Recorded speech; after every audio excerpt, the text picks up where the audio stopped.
Haji Bakar dia tidak baru tapi macam baru kerana dia dah pergi ke Makassar. Haji Bakar Jitra. Dia dah sampai tadi, dia ada sewa apa hotel kat bawah tu rasa saya. Kita dapat.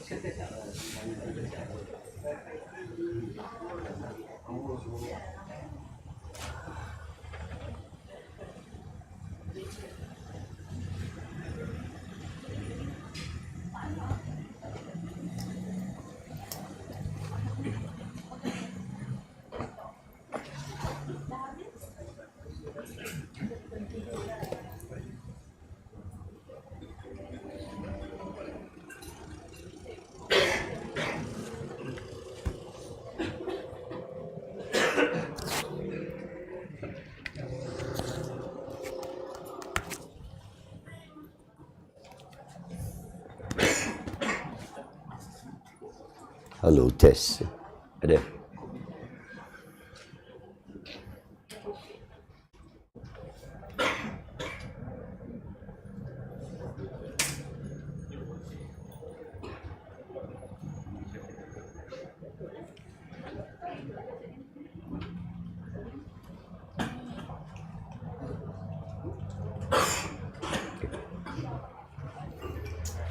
Bismillahirrahmanirrahim. Assalamualaikum warahmatullahi wabarakatuh. Alhamdulillahi rabbil alamin. Wassalatu wassalamu ala sayyidina Muhammadin asyrafil mursalin wa ala alihi wa sahbihi ajma'in. Allahumma salli ala sayyidina Muhammad wa ala alihi sayyidina Muhammad.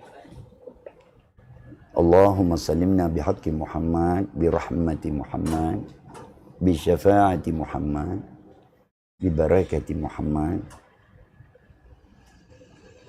ala ummatan wahidah, ummatan la ila kalimatillah, wal muslimin wal muslimat, wal mu'minin wal mu'minat, al ahya'i minhum wal amwat. Yang saya muliakan Tuan Guru Hadi Minallah Aminullah Ahmad, yang merupakan penaung, pengetua dan juga guru atau penceramah, atau dalam bahasa modennya boleh kita panggilkan sebagai pensyarah utama dalam Yayasan Nur Mutiara Ma'rifatullah.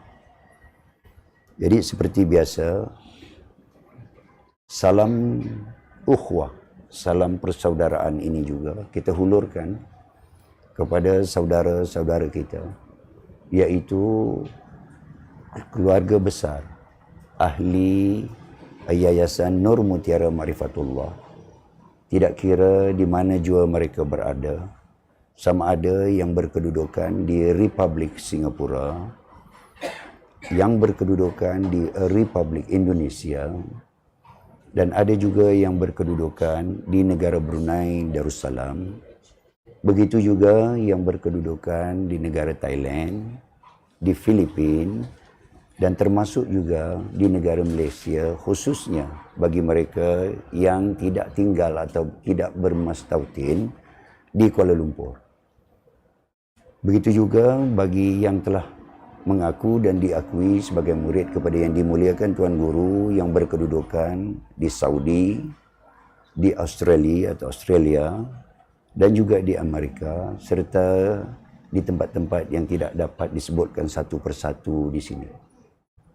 Walaupun kita berjauhan, walaupun ada kemungkinan juga di antara ahli ataupun keluarga besar Nur Mutiara Ma'rifatullah ini tidak pernah kita bersua, tetapi kita namun dekat di hati kita.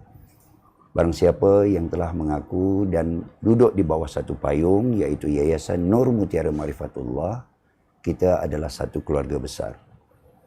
Jadi dengan sebab itu, sebelum kita melanjutkan lagi sesi kajian rutin bagi Nur Mutiara Ma'rifatullah, khususnya dalam bab ilmu kesucian ini, terlebih dahulu saya ingin mengajak tuan-tuan, puan-puan, saudara dan saudari sekalian untuk kita merafakkan kesyukuran kehadrat Allah Subhanahu wa taala. Kerana dengan izinnya dengan redanya dapat kita melangkah semula sebelum daripada tanggal 20 hari bulan Februari tahun 2020 yang lalu, kita semacam telah memberhentikan atau kita telah break untuk sementara kuliah ataupun kajian rutin bagi grup Kuala Lumpur. Ini adalah dengan tujuan seperti mana yang kita maklum untuk memberi laluan kepada Perhimpunan Akbar Asia Makassar bagi tahun 2020 yang telah pun selamat ataupun yang telah pun dapat dilangsungkan bermula pada tanggal 20 hingga 25 hari bulan Februari tahun 2020 yang lalu.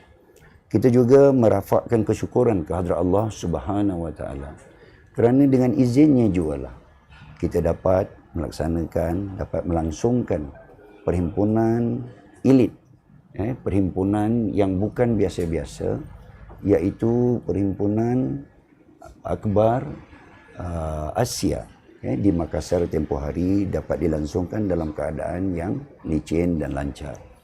InsyaAllah telah juga dapat diperbaiki apa-apa juga yang kita lihat sebagai satu perkara yang boleh diperbaiki seperti mana yang kita langsungkan di Batam sebelum ini. Dan siapa yang kita maklumkan, yang kita sedia maklum, terutamanya kalau kita lihat apa yang telah pun diwar-warkan melalui sosial media kita, di mana insya-Allah Tuan Guru yang dimuliakan Tuan Guru akan juga menganjurkan satu pertemuan lagi, tetapi ini dinamakan sebagai pertemuan atau perhimpunan se-Indonesia pada tanggal 4 hari bulan April, 4 hari bulan 4 tahun 2020. Itu barang siapa yang ada membaca, sama ada WhatsApp-nya ataupun di channel kita juga ada disebut begitu. Ya, se-Indonesia. Ya, pertemuan itu atau perhimpunan itu diberi nama sebagai perhimpunan se-Indonesia, maknanya seluruh Indonesia. Ya, lokal, lokal untuk Indonesia daripada bahagian-bahagian ataupun negeri-negeri yang ada di Indonesia. Tuan-tuan dan puan-puan yang saya hormati, sama ada yang hadir di sini pada malam ini mahupun yang sedang menonton live streaming kita ini, saya ingin membawa satu perkara di sini agar kita semua jelas. Jangan, kalau dalam peribahasa kita di Malaysia ini disebut rumah siap, pahat berbunyi. Artinya ada cakap-cakap lagi, ada bunyi-bunyi lagi yang mana ini perlu diperbetulkan. Saya tidak menunjukkan ini kepada mana-mana pihak, tetapi kita faham dan kita maklum ada berbunyi yang mana ada yang beranggapan dalam kita melangsungkan perhimpunan yang bukan biasa-biasa ini ada mempunyai agenda tersembunyi atau hidden agenda. Ini tidaklah kita kata terbatas kepada guru sahaja, malahan dalam kalangan murid juga ada, kita kata tadi, anggapan begitu. Jadi kepada yang di luar sana, saya dari grup Kuala Lumpur, bagi pihak grup Kuala Lumpur, tidak saya mengaku diri saya ini sebagai ketua bagi grup Malaysia khususnya Kuala Lumpur, tidak, tetapi oleh kerana saya telah diberi peluang untuk bercakap di hadapan ini, saya ingin menyatakan kepada mana-mana pihak yang tidak jelas, kepada mana-mana pihak yang tidak faham, kepada mana-mana pihak yang tidak tahu, jangan sekali-kali membuat satu andaian. Ini tidak ada unsur-unsur membuat keuntungan. Ini tidak ada unsur-unsur melaksanakan satu perniagaan untuk mencari keuntungan, tidak ada. Untuk makluman tuan-tuan dan puan-puan, saya faham bahawa kita semua di sini sangat jelas. Apakah yang kita keluarkan itu merupakan kos yang kalau kita sendiri pun tidak akan mungkin kita mendapat kos yang seumpama itu. Kalaulah kita ini orang yang cerdik, akal yang panjang dan berpikiran waras, tidak akan mungkin kita mengeluarkan kata-kata ataupun anggapan-anggapan begitu. Nah, di sini sebab itu apabila dia melibatkan soal keuangan ini, kita seharusnya yang sudah berada bersama-sama dengan kita dalam kelompok ini, saya yakin dan percaya telah faham. Tetapi kita juga tidak boleh menolak. Apabila banyak udang, banyak garamnya. Banyak orang, banyak ragamnya.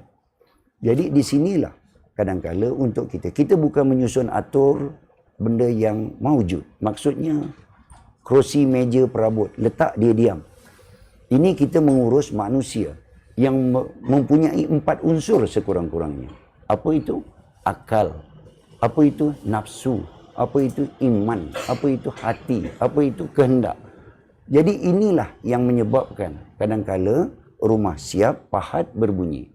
Jadi dengan sebab itu saya ingin menyatakan dengan setegas-tegasnya, dengan sejelas-jelasnya, ini bukan soal saya membodek guru. Ini bukan soal saya mengagung-agungkan guru. Ini bukan soal saya memberhalakan guru atau menuhankan guru. Tidak. Tetapi kita tahu. Saya bercakap atas saya jelas benda ini. Saya tahu benda ini. Dan tuan-tuan juga saya yakin dan saya faham. Tuan-tuan juga tahu. Siapa yang di sini tak reti buat kira-kira? Siapa di sini yang tak reti untuk mencampurkan, dapatkan satu jumlah, kemudian bahagikan balik? Siapa di sini yang boleh membandingkan harga ataupun kos sesuatu, benda ataupun perkara? Saya ingin bertanya kepada tuan-tuan dan perempuan sekalian, adakah tuan-tuan atau termasuk diri saya sendiri ini, kita semua dipaksa dalam membuat sesuatu ataupun dalam menguruskan sesuatu ataupun dalam kita menyedia atau mendapat, istilahnya membeli sesuatu? Tidak. Saya berani mengatakan begitu. Jadi di sini kepada mereka yang kurang jelas, kepada mereka yang kurang faham, tolong hentikan. Lagi baik diam daripada berkata-kata perkara yang tidak nyata, perkara yang tidak jelas, perkara yang kita sendiri tidak faham. Ini juga kerap dipesan oleh yang dimuliakan Tuan Guru. Itu perkara itu. Itu satu perkara yang kita kata tadi. Yang saya maksud saya ini bukan untuk mencetuskan satu suasana yang kita kata keruh. Tidak. Tetapi ini benar. Sebab kita membawa bab ilmu kesucian mesti membawa perkara yang benar. Yang benar tetap benar. Yang hak tetap akan hak. Yang batil tetap akan tenggelam dengan yang hak. Masa sahaja yang akan menentunya. Cepat atau lewat. Kalaulah ini dikatakan ada unsur-unsur, kita kata tadi tentang kita cakap mencari ataupun ada hidden agenda, agenda tersembunyi, sudah barang tentu Tuan Guru tidak akan berhadapan dengan kita lagi. Begitu juga dengan ilmu yang dibawa. Semalam siapa yang ada mengikuti live Tuan Guru, 2 malam lepas, kalau tak silap, ada Tuan Guru menyebutkan, jika sekiranya ilmu yang dibawa ini atau yang disampaikan ini menyalahi dari segi syariat, tarikat, hakikat, makrifat, sudah lama terkubur. Sudah lama tidak akan boleh lagi yang dimuliakan Tuan Guru berada bersama-sama dengan kita pada malam ini. Itu serba sedikit tentang perkara yang berkaitan dengan pelaksanaan perhimpunan Asia kita pada tempoh lalu. Sengaja saya bercakap, mula-mula saya ingin bercakap pada kelompok kita saja untuk mutekan suara, tetapi tak apa. Saya mengambil risikonya. Kepada mereka yang di luar sana, barang siapa yang ada anggapan itu, sila berhentikan. Saya bukan mahu kita bertelagah, tidak. Saya dibimbing oleh Tuan Guru di bawah Yayasan Nur Mutiara Marifatullah, dilarang sama sekali untuk bermusuh-musuhan. Dilarang sama sekali untuk salah menyalah. Dilarang sama sekali untuk kita kafir mengkafir ataupun mengatakan kita betul orang lain salah. Tidak. Saya dididik, dibimbing oleh yang dimuliakan Tuan Guru, itu begitu. Semua kita di sini, bukan saya saja. Dan kepada rakan-rakan kita yang ada di sini juga, saya mengambil kesempatan untuk merakamkan ucapan terima kasih dan juga tahniah kepada tuan-tuan, puan-puan, saudara dan saudari sekalian yang telah pun memberi kerjasama sewaktu kita berada di Makassar dalam tempoh 20 hingga 25 hari bulan, ada juga yang sehingga 26 hari bulan 2 yang lalu. Jadi insya-Allah itulah dia sebagai satu tanda, itulah dia sebagai satu cara kita menegakkan panji kita. Panji apa? Panji Yayasan Nur Mutiara Marifatullah. Perkara yang kedua yang ingin saya sentuh pada malam ini, untuk makluman tuan-tuan dan puan-puan sekalian, insya-Allah pendaftaran persatuan kita sudah pun kita gerakkan. dan kita ada di peringkat sekarang ini untuk mendaftarkan secara atas talian. Jadi dokumen-dokumen kepada 20 nama yang ada di sini, kita sebenarnya ada membuat pertemuan, kita ada membuat perbincangan yang mana tuan-tuan dan puan-puan juga telah dimaklumkan selama ini. Jadi ini merupakan jawatan kuasa penaja. Ini kena jelas, ya. Kita membuat ini semua adalah atas dasar untuk melicinkan proses pendaftaran. Ini jawatan kuasa penaja. Selepas daripada ini nanti, insya-Allah kita akan melaksanakan satu dipanggil Perhimpunan Agung, yang itu dipanggil jawatan kuasa persatuan yang tetap. Jadi ini atas untuk kelicinan dan kelancaran pendaftaran. Saya berharap tidak ada satu anggap-anggapan yang mengatakan ini untuk nak berjawatan dan sebagainya. Saya yakin dan penuh percaya ahli-ahli, saudara-saudara saya yang berada khususnya grup di Kuala Lumpur ini yang telah beristiqamah dalam kita punya perkumpulan ini, insya-Allah tidak ada anggapan-anggapan begitu. Jadi di samping itu juga, inilah dia kenyataan yang saya berharap sangat. Selama ini kita menyatakan hendak buat itu, buat ini, tetapi kita tak nampak. InsyaAllah saya ada berjanji kepada Tuan Guru, beri saya tempoh sekurang-kurangnya sehingga pertengahan bulan April. Tetapi nampak gayanya insyaAllah, kalau apa dengan berkat, doa dan juga barakah guru, dalam bulan 3 ini mudah-mudahan dia selesai untuk pendaftaran. Tengoklah apa nama yang kita propose kepada pihak registrar ataupun pendaftar yang diterima. Kita ada spare 4 nama. Itu. Jadi itu yang kedua. Kemudian yang ketiga, saya juga ingin menyatakan di sini. Ini satu perkara lagi. Kalau boleh saya nak bercakap secara live ini, kalau guru tak benarkan kita mute dulu. Ini berkaitan dengan kita kata kewajipan zakat. Ini perlu jelas. Ini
maklumkan dalam WhatsApp kita semalam, malam tadi. Kita ni satu kumpulan, satu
Baik.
Wah,